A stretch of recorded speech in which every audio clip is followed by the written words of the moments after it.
интерес на времето и на присутните, најмалку што имам намера е да го узурпирам микрофонот и времето кое што ни е дадено согласно деловникот, но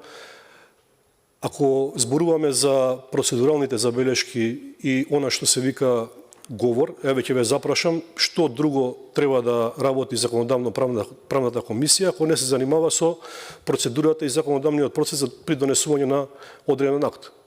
Тоа во суштината на законодавно-правната комисија и надлежност на самата комисија. Ние не можеме да разговараме за суштината на законот во прво читање, но сепак како законодавно-правна комисија имаме право да внимаваме на процедурата при донесување на тој закон, затоа што ако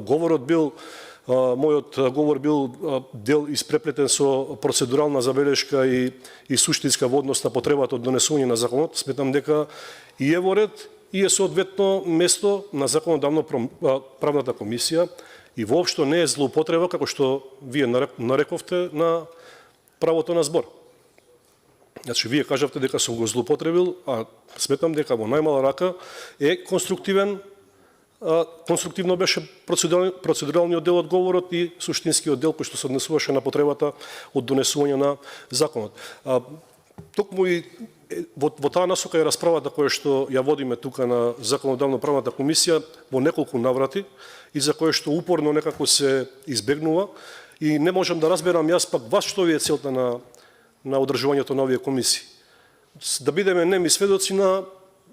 актите кои што се предложени од страна на извршната власт, без при тоа да имаме никакво влијание или белег во работата на оваа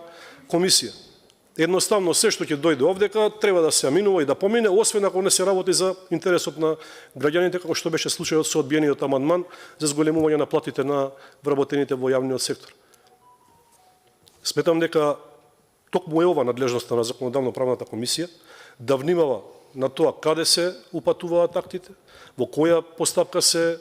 донесуваат, начинот на кој што се донесуваат, да укажеме доколку има прекршување на постапката за донесување на одреден акт, да го посочиме проблемот, затоа што сметам дека имаме и широки деловнички можности, иако се наведени во тие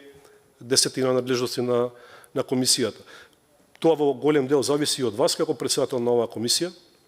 нормално и од нас, членовите на законодавно-правната комисија. Во спротивно ќе бидеме само, техничка служба која што едноставно ќе одработува за извршната власт и без при тоа да акцентира на одредени